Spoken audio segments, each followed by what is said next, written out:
वाणी श्री हुजूर स्वामी जी महाराज। वचन 41वां, शब्द पहला। खोजत रही पिया पंथ, मरम कोई नेक न गाया। रैन दिवस बेचैन, तरसते जन्म बिताया। यह परम संत श्री हुजूर स्वामी जी महाराज की वाणी है। आज की इस वाणी में स्वामी जी महाराज हमें संसार की असलियत के बारे में बता रहे हैं कि इस दुनिया में रहते हुए, अपने काम काज करते हुए हमें उस परमात्मा की खोज करनी चाहिए जिसके लिए परमात्मा ने हमें संसार में भेजा है। और हमारा मनुष्य जन्म तभी सफल है जब इस जन्म में हम परमात्मा की प्राप्ति कर लें और अपना मानुष जन्म सफल कर लें। परमात्मा से मिलाप हासिल करना ही हमारे जीवन का मूल उद्देश्य है और हम तभी सच्चा और सदा सुख हासिल कर सकते हैं जब हम परमात्मा की सच्ची भक्ति में लगे। अब कहते हैं कि ये जो इंसान का शरीर हमें मिला हुआ है ना, परमात्मा की जो अति दया मेहर बख्शिश से मिला है, यदि हमने इस शरीर का फ़ायदा नहीं उठाया, परमात्मा की भक्ति नहीं की, फिर यह शरीर हमारा बेकार है। ज़रा गौर से हम देखें, अपने शरीर पर नज़र डालें, ध्यान करें तो यह है क्या। गुरुवाणी कहती है, कूड़ कलर तन भस्म ढेरी, बिन नावे कैसी पत तेरी। कहते हैं कि यह जो वजूद है, यह कल्लर बंजर ज़मीन की तरह कूड़ा है और भस्म की ढेरी है। 5 तत्वों का बना हुआ यह शरीर है और इसमें आजम के जरिए रूह इसके अंदर ठहरी हुई है, नाम के जरिए। नहीं तो ये सारे जो 5 तत्व हैं एक दूसरे के दुश्मन हैं। अब देखें, मिट्टी पानी में घुल जाती है, पानी को आग उड़ा देती है, आग को हवा खा जाती है और हवा आकाश में समा जाती है। केवल शब्द के आश्रय नाम के जरिए रूह ठहरी हुई है। और फिर इसकी असलियत क्या है? कतरा पानी का और आखिर क्या, मुट्ठी भर मिट्टी। अगर यह अंदर नहीं जाता तो जैसे कुत्ते बिल्ले आए पेट भर कर चले गए, इसी तरह जीव का हाल है।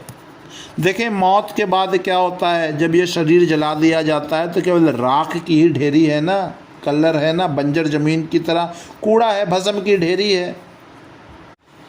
और फिर मरने के बाद भी ये नहीं कि मुक्ति है, नहीं नहीं नहीं नहीं, इस गफलत में नहीं रहना, इस अंधकार में नहीं रहना।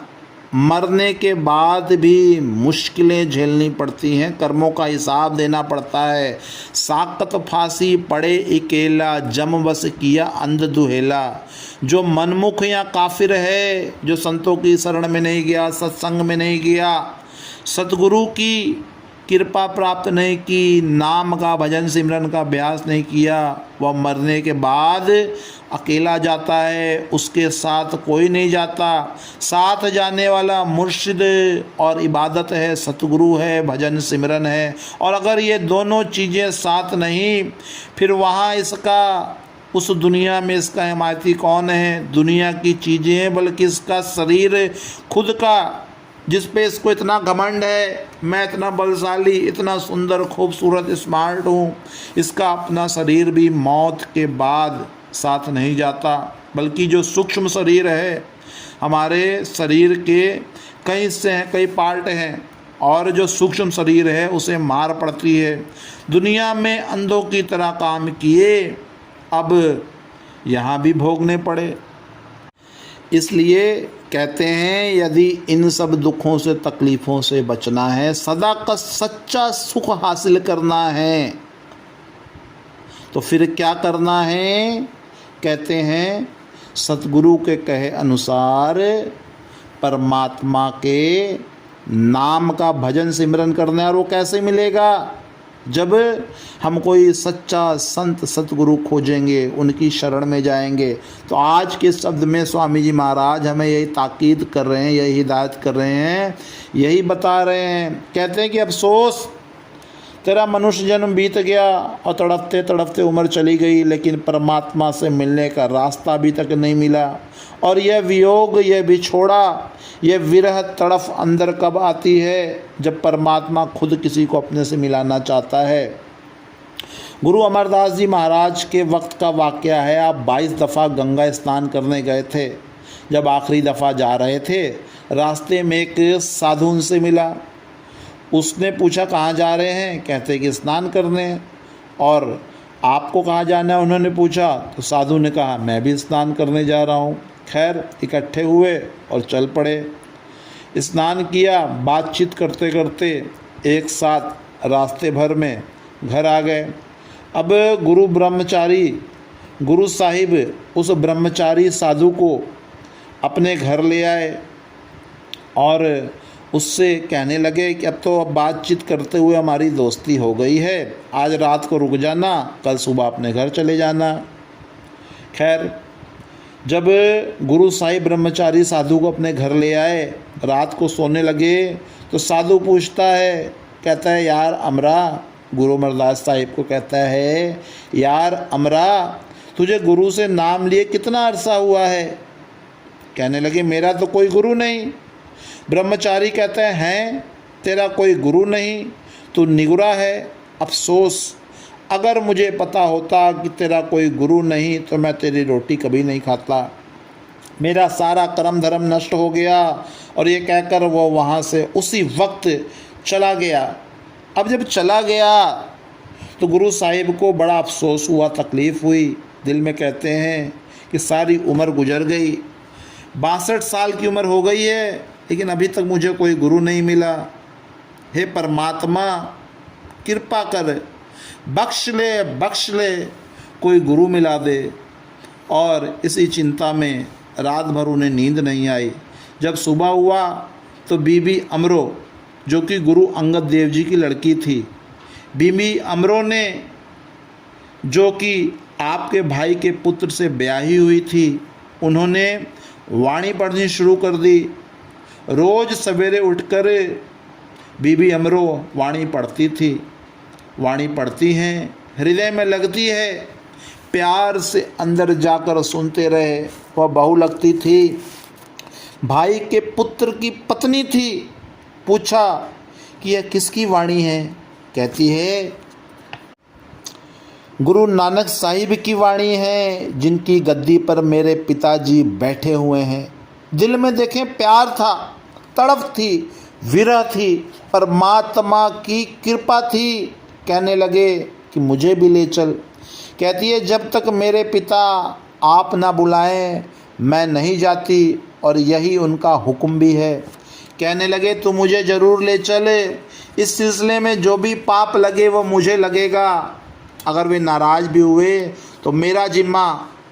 अंदर देखें, विरह की तड़फ आग लगी हुई है, एक क्षण भी विरह उनसे बर्दाश्त नहीं होती।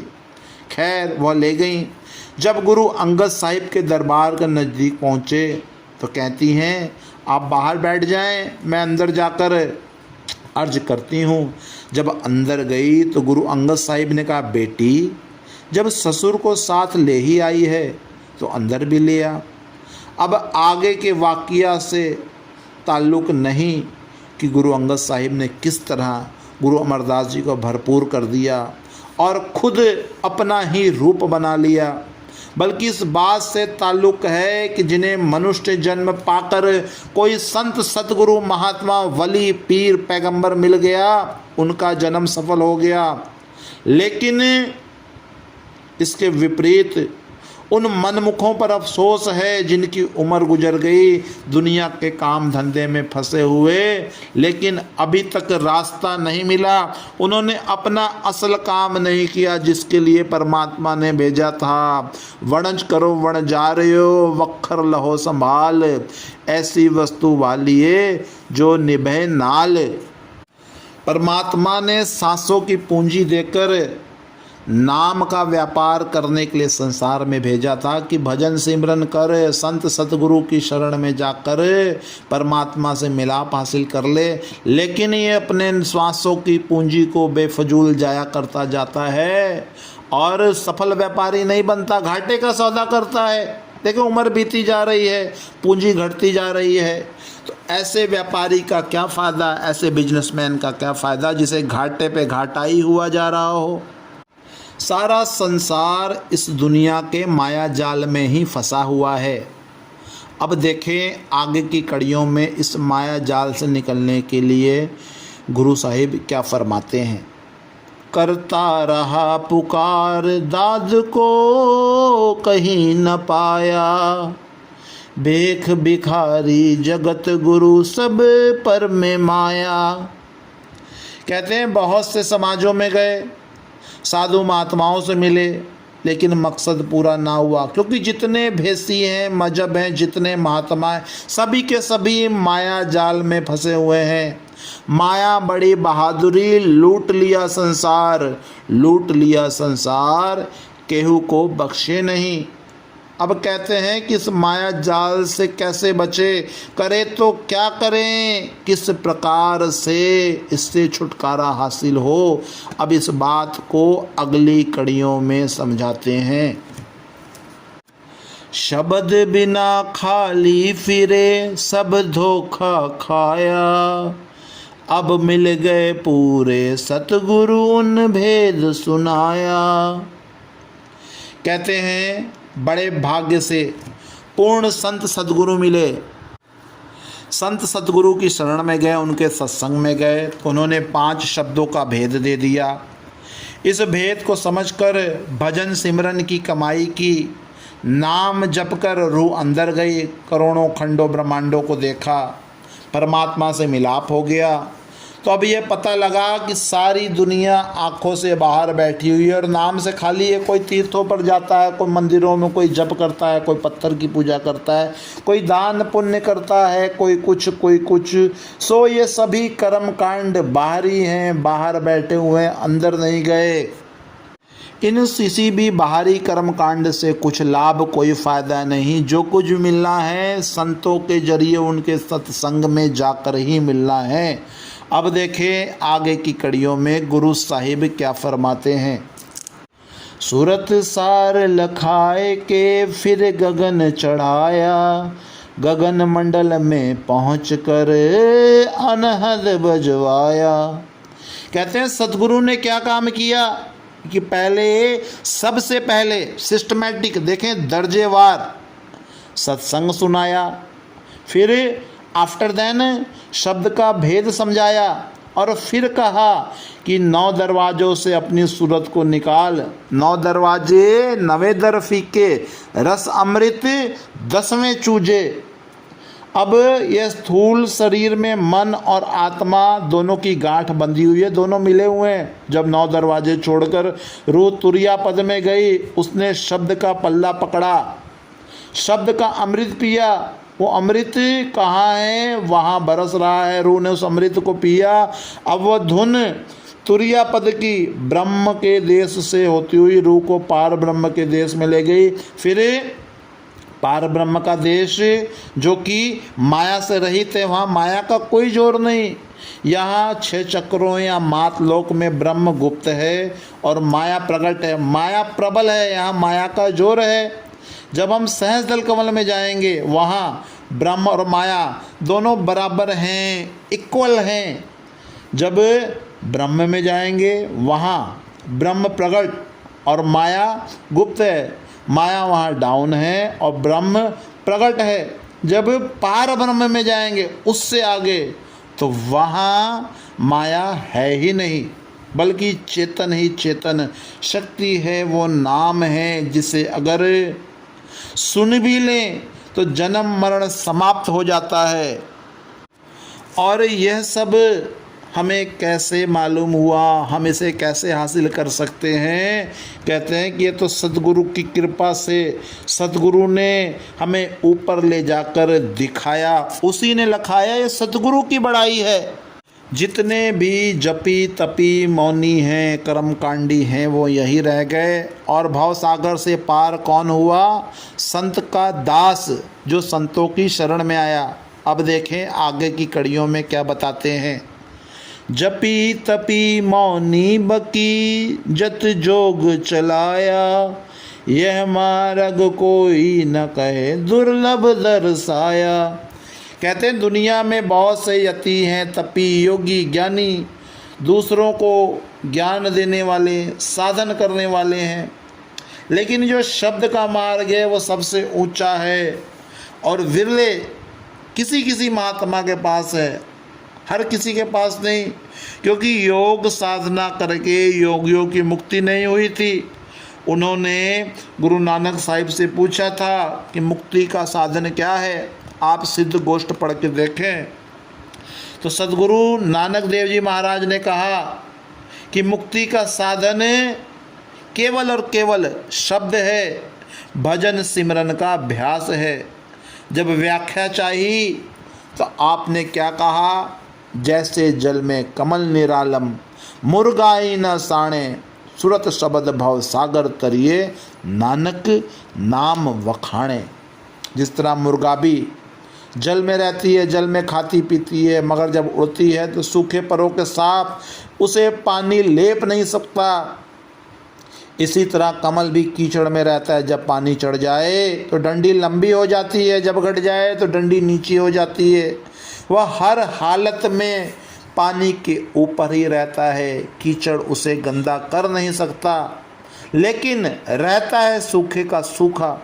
इसी तरह आदमी बाल बच्चों में रहे, काबिलदारियों परिवारों में रहे और नाम जपे, तो फिर जब मौत आएगी तो अडोल अपने घर को ही चला जाएगा और उसकी संभाल स्वयं संत सद्गुरु खड़े होकर करेंगे। इसलिए हमें भी चाहिए कि अपने अब आगे की भी कुछ तैयारी कर लें। सारा जन्म तो यूं ही गुजार दिया, कुछ अपनी तैयारी नहीं, कुछ अपना काम नहीं किया, तो अब अपना काम करना है और कुछ अपने इस लोक की तैयारी तो हमने कर ली, उस लोक की भी तैयारी करनी है। अब देखें अंतिम की कड़ियों में स्वामी जी महाराज क्या फरमाते हैं। धन्य संत और सतगुरु जिन सार बुझाया, मन मत जग में फैलया, गुरु मत नहीं आया। सुरतवंत विरले कोई जिन शब्द कमाया, राधा स्वामी भेद दे सब जीव चिताया। दुनिया में देखें मनमत बहुत फैला हुआ है और संतों के पीछे कोई विरला ही चलता है, सूरमा चलता है। कहते हैं जो संतों के दास हैं वो सूरमे हैं, वो कोई साधारण नहीं, सूरमा है, अपने आप में ही विरला है। कहते हैं कोई विरले ऊंचे कर्मों वाले यानी बड़े भाग्य वाले हैं जिन्हें सतगुरु ने भेद दे दिया और उन्होंने नाम की कमाई करके अपना जन्म मरण खत्म कर लिया। सतगुरु सेवे से परतान, तिन घट अंतर ब्रह्म पहचान। सारी दुनिया में ऊंचे से ऊंचा इंसान कौन है? क्या बादशाह, क्या राजा महाराजा, कोई नहीं। कहते हैं जिनके दिल में सतगुरु का प्रेम है वो अंदर पर्दा खोल कर सतगुरु को प्रकट कर गया और गुरु हर मंजिल पर साथ है। तो हमें भी चाहिए कि संतों सतगुरु की खोज करें, उनकी शरण में जाके परमात्मा की सच्ची भक्ति कर लें और अपना मनुष्य जन्म धन्य कर लें। नहीं तो छोड़ो तन अपने की आशा, निर्भय है गुण गाई, कहत कबीर सुनो पैसा दो, नाही तो जन्म नसाई। कहते तन मन धन को कुर्बान कर दो, निर्भय होकर भजन सिमरन का अभ्यास करो, संतों के सत्संग में जाओ, संतों की शरण हासिल करो, लोक लाज का डर छोड़ दो, ना दुनिया का डर रहे ना किसी और का। अगर इस तरह करोगे तो मालिक से जा मिलोगे और अगर नहीं करोगे फिर जन्म मरण के चक्र में फंसे रहोगे। अब निर्णय आपके अपने हाथ में है।